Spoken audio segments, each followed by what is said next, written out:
Facebook remarketing is one of the most powerful marketing tools when it comes to finding an audience for your products or services. The reason for this is that it's also the single most targeted form of advertising, meaning that it will seek out the very visitors who are most likely to buy from you. And in this case, that means seeking out people who have spent time on your website and who may have considered buying from you in the past. It means looking for people who are engaged with your brand already. To market to these people, we need a way to track them and identify them so we can follow their journey from our order form to Facebook. Here's how you set up a campaign to do that. The first thing you need to do is to create a pixel. A pixel is a snippet of code that places a cookie on your user's computer that can later be used to identify them from Facebook. Making pixels is very easy. Simply log into your Facebook Ad Manager or business account and then choose Pixel from the hamburger menu. Creating a pixel simply means giving it a name and choosing any particular behaviors, such as identifying keywords in a URL. From there, you will save it, and copy and paste the code to place among your HTML on your website. If you don't know how to do this, ask your web developer. Some WordPress plugins can also help. The next step is to create a custom audience on Facebook. This is an audience that you have previously defined, who will be the recipients of your campaign. You can choose to target by location, age, interests, etc., but by using website traffic, you can choose to target only people with those pixels stored. Next, you go about creating an ad campaign as usual, choosing the type of ad you want to create, the kind of goal you want to target, etc. Depending on the type of ad and its location, you will be given a certain number of words to play with, in addition to an image or video. Then you simply select the audience, and for this, you will use the custom audience you saved with your pixel. Make sure you name these well so you can add the right campaigns to the right audiences. And that's it. How do you measure the success of an advertising campaign? In some cases, this might have many answers. Some companies, for instance, would argue that success should be measured by brand awareness and engagement. But if you are a regular internet marketer, which it's likely safe to assume you are, then it is more likely that you should measure your effectiveness by considering the profit. Internet marketers don't have the budget to pour huge amounts into turning their brands into household names.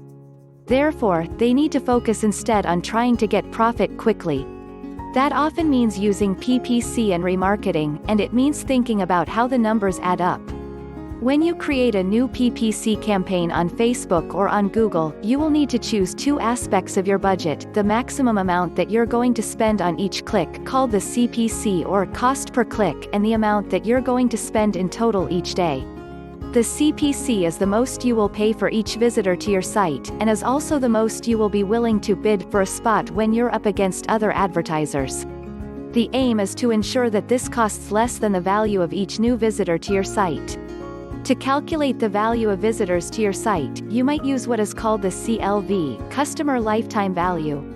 This is calculated based on how much profit you make on each sale of a product, as well as how many products you are likely to sell per 100 visitors.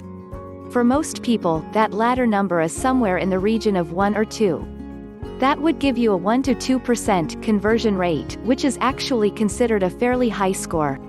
So, if you make $30 profit per sale, and you get 1 sale per 100 visitors, that means that you get roughly 30 cents per visitor.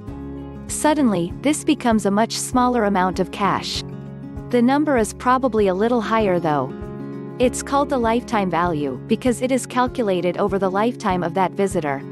So if someone signs up to your mailing list and buys from you later, or if they buy from you more than once, this will bump up the number.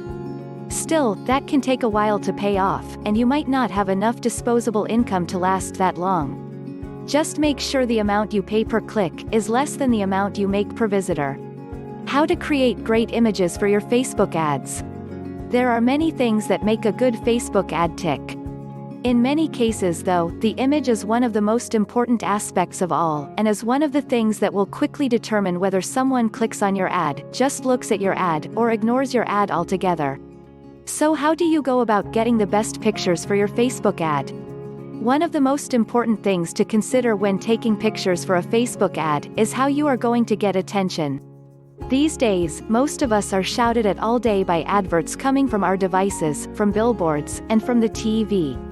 This has desensitized us to much of advertising, to the point that very little actually breaks through and gets any kind of message across.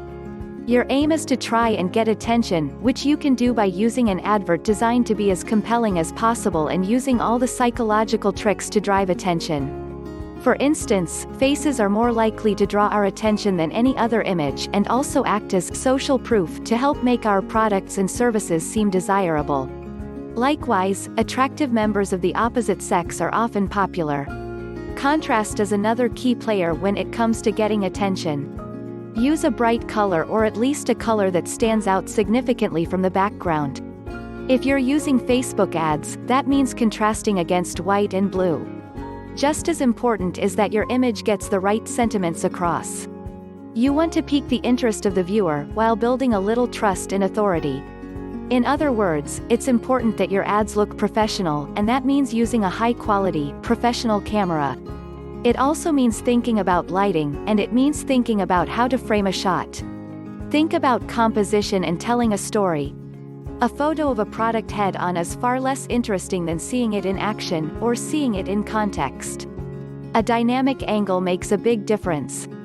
That said, avoid overly complex images. Remember that the ad may appear very small on a given device. Most important, be clear about what you are advertising and who it is for. Remember, your adverts will be charged per click. Therefore, your aim is to make as much money from each click as possible, which means only attracting buyers. The aim isn't to get as many people to click as possible, it's to get only the right people to click. Top tips for a better Facebook business page. Creating a Facebook business page is something that everyone should make an absolute priority for their business if they have not already. Facebook has around 2.2 billion active users, which is an absolutely huge number. It also provides some of the most powerful, dynamic, and versatile tools for reaching that audience. Your Facebook page is central to all of these.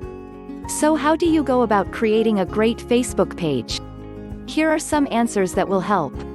Number 1. Consider your blurb. The passage of text you write for your Facebook page is essential to your success. This should be short and to the point, but most importantly, it should tell your fans and visitors precisely what your business does. This is where so many big businesses go wrong. They try to use aspirational and fluffy language to sound professional, when in fact, all they manage to do is to make themselves vague and frustrating. If you land on a website or Facebook page that says, leading teams with expertise into the future, with collaboration, intuition, and cloud solutions, then that actually tells you nothing. It might sound pompous, but most people will just move on. Be clear and straight talking. Number 2. Be interactive. At the end of the day, a social network is a communication tool. Unfortunately, many businesses forget the communication bit and instead just focus on trying to get their message out. The best part of Facebook is being able to engage with your audience, help them to get to know you, and ultimately develop the kind of trust and fandom that leads to more sales. So, to do this, you need to actually speak with your audience. Do this by answering their messages. This will also get you a badge showing that you respond quickly, but also by asking questions and polling your audience. Make an interactive community. Number 3. Choose your images. Good branding should be concise and clear and evocative. That is to say, that a great brand instantly shows its cards and helps people to decide if it is for them or not. If people look at your logo, they should be able to instantly tell from the name, colors, and image whether or not they are likely to find something here interesting. Try to do the same with all imagery on your Facebook page. Sell the dream and the value proposition, show what it's like to follow your brand. Top limitations of remarketing. Remarketing, also sometimes called retargeting, is a form of marketing that involves addressing the same individual more than once, potentially many times in a row. More specifically, it involves targeting people who have already shown an interest in a specific product or service that is being offered. This is achieved through the use of cookies. These are small files that are saved on a user's computer through their browser when they visit a website. It's thanks to cookies that you're able to stay logged in on Facebook and other sites. But cookies can also tell a website that you've been on a specific page or site. That in turn means that the site can make some assumptions about you. Thus, if you've spent a lot of time looking at holiday houses lately, then it might show you ads for holidays in that region. But while remarketing has some clear and obvious advantages, it also has drawbacks. One is GDPR. GDPR is a new policy implemented by the European Union that affects the way we collect and use data collected about customers and visitors. This means that if you're a marketer, you now need to let your visitors know that you'll be collecting their data to use in advertising. This simply means asking the user to consent to your use of their data through the form of a pop-up or similar. But it is a limitation, as it of course impacts on your relationship with that customer. While the idea of remarketing is to reach people who have been considering buying from you, simply to push them over that edge and help them make the right decision, it's worth noting that it doesn't always go down that way. Sometimes, your marketing will fall on deaf ears by targeting people who have already bought your product and don't need it twice. Sometimes it will target people who are shopping for friends for Christmas, meaning that they actually have no interest in the product themselves. Finally, you might be remarketing to people who have shown already that they aren't interested in the product by leaving. The good news is that most of these issues won't cost you money, as you only pay for PPC ads if someone actually clicks on them. The other good news is that you can mitigate these issues by using smarter and more specific cookies and events. Just be sure to keep these issues in mind when designing your campaign. What does GDPR mean for your digital marketing efforts? Lately, it seems that whenever the European Union passes a law regarding the internet, the rest of the world groans. The EU is out of touch. They have made that much clear with Article 13. They also seem intent on making our lives as internet marketers significantly more difficult. But they also have their intentions in the right place. They seek to aim the freedoms and privacy of internet goers, and to look after the intellectual property of content creators. And that's what we have to remember when dealing with GDPR. Sure, it's a nuisance. But if done correctly, it can help to improve relationships with people who might buy from us someday. So what is GDPR? GDPR is the General Data Protection Regulation, a policy that aims to control the way that companies are using the data of private individuals. In particular, it aims to ensure that people are aware of how their information is being used, and that no information is used without their consent. Again, these are all admirable objectives and things that should be applauded. The issue is that this affects everyone from big corporations who can afford the intrusion and who deserve to be monitored, to smaller marketers who are just trying to get by. You might not think that GDPR applies to you, but it almost certainly does. If you show Google AdSense or any other kind of your ad on your website. If you are using Facebook pixels to inform your Facebook remarketing campaign, these are both scenarios where you will need to comply with GDPR. When you put a cookie on someone's computer and subsequently check that cookie, you are essentially tagging them and then watching their movement around the web. And even if you aren't actively doing this with Facebook remarketing, that doesn't mean that Google isn't doing it on the behalf of countless other marketers through your use of AdSense. You might think that this is entirely harmless and there's no way it can come back to the visitor. But consider what would happen if they were looking for something private and then a relevant ad popped up while they were on the computer with a friend. This is a serious privacy concern. And as such, you should treat it thusly. Annoying though it is, all you need is a small disclaimer and the ability to prove you got permission from the visitor. If you can do that, then you can carry on and feel better for it. Why targeted marketing is the only type of marketing that matters? Think about walking down the average high street. How many storefronts do you normally walk past without so much as looking up to see what's in the window? This is normal behavior, seeing as most of us have no interest in 90% of what we see as we stroll down the high street. Chances are that you came for something specific, and that you have a few items of interest that might just be able to distract you from your mission. So let's say you came to town for a screwdriver, but that you also love martial arts, so you might stop and look in the window of the occasional sports store, health store, or bookshop. Everything else is just noise. It's the same thing online. These days we have become desensitized to ads to the point that we give very little consideration for most of the flashing images vying for our attention. And that is, after all, what 90% of the internet and advertising all around us is designed to do: get our attention. Targeted marketing, on the other hand, is designed specifically to get around these issues and limitations. A targeted ad is an ad that is designed specifically for you, or at least feels that way. To extend the metaphor, it's a little bit like walking down a high street and suddenly everything in all the store windows is stuff that you would have an interest in. So, the martial artist walks down the road, and in the bookstore he sees the owner holding up his latest tome on martial arts techniques. He walks past the sports store to see sparring equipment in the window. Even the grocer's has managed to find a DVD of Bruce Lee from the films section. And then there's the screwdriver inside the department store.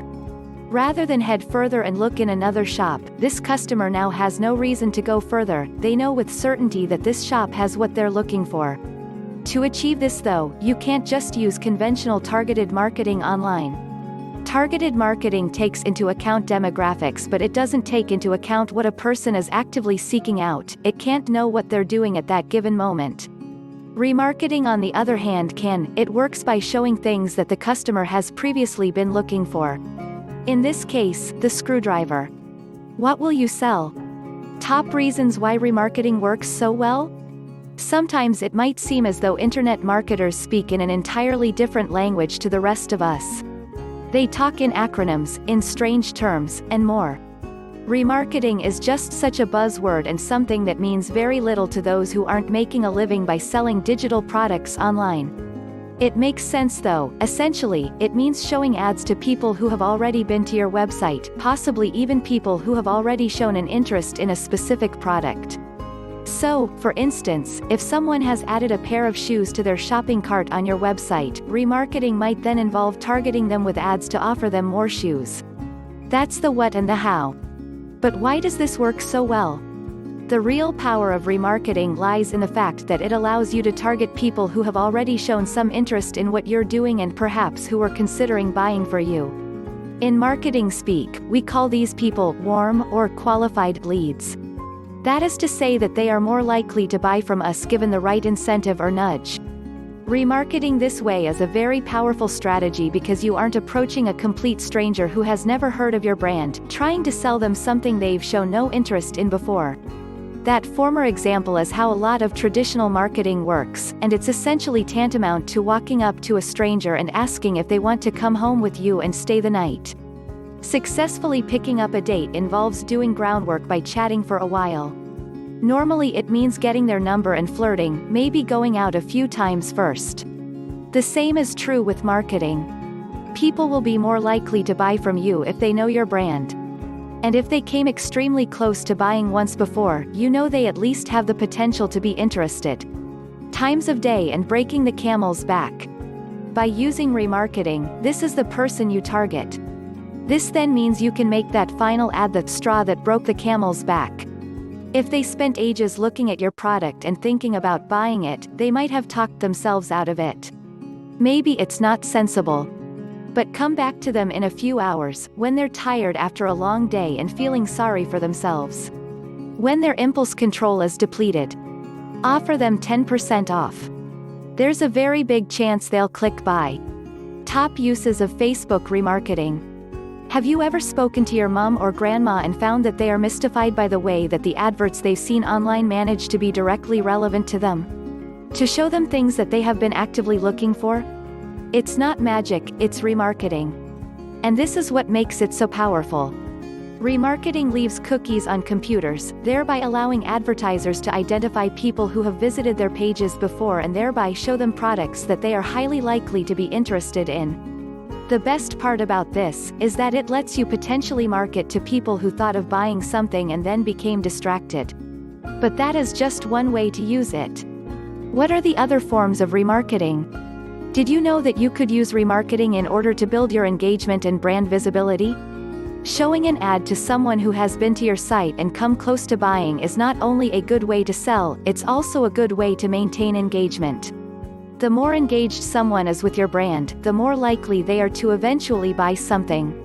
The more familiar they are with your brand, the more likely they are to eventually buy something. Look at it this way: if someone came up to you on the street who you had never met, and tried to sell you a product you'd never heard of for $1,000, you would likely say, "No thank you."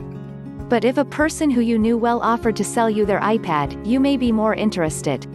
You know they're trustworthy, and you know iPads are renowned for being well made. This is why so many companies spend a huge amount of money on advertising aimed at creating brand awareness. While you might not be able to mimic that though, what you can do, is to keep showing your product to people until it feels familiar, and they are more comfortable buying it. Likewise, remarketing can also be used in other ways. For instance, you can use a customer list, such as a pre-made mailing list, to sell to your mailing list. Again, this means that you're recontacting people who have already shown an interest in your brand. To have signed up for a mailing list, they must at least have some interest in what you're doing. Sell to that person, and if you catch them on the right day, they might just buy. Remarketing to mailing lists, your secret weapon. When you think of the term remarketing, you might think of showing adverts to people who have already been to your website. This way, you can prompt someone to buy a product that they had otherwise forgotten about or decided to pass on. By remarketing to these leads, you can hopefully catch them at the right time and remind them of their interest in whatever you're selling. But there's another form of remarketing, and one that Facebook offers in particular. It's called customer list marketing. Essentially, you are remarketing by using a list that you have previously collected by interacting with your audience, and which now is going to become the basis for your next campaign. Number 1. What is a customer list? A customer list can be anything. It might, for instance, mean a mailing list, or it could mean a list of contacts that you bought. Either way, you should have a list of names and numbers, and of email addresses. When you upload this to Facebook, Facebook can then match those numbers and details with users on its database. And when it does that, it can then find the people who are members of your mailing list and people who have already shown they have a distinct interest in buying products from you, or checking out what you have to offer. Number 2. Why this works so well? Perhaps the most common form of customer list is the mailing list. Countless internet marketers shout about the power and importance of mailing lists, and you can leverage them just the same yourself this way. Mailing lists give you a direct line of contact with your audience, and with people who specifically have asked to hear from you. The only problem is that many people don't check their inboxes all that often, and especially not the promotions tab. Not only that, but email is generally not multimedia. That means you can't wow your audience with an amazing animation, a jingle, or a narrated sales pitch. Thus, you often lose engagement with that audience. This is especially true if they only signed up in the first place to get access to a free PDF report or similar. But now if you use social media to recontact that same group, then you can potentially surprise them on a whole different platform. That way, you can get the attention of those people who aren't opening your emails. You get so much more bang for your email list buck, and a great way to re-engage with your audience.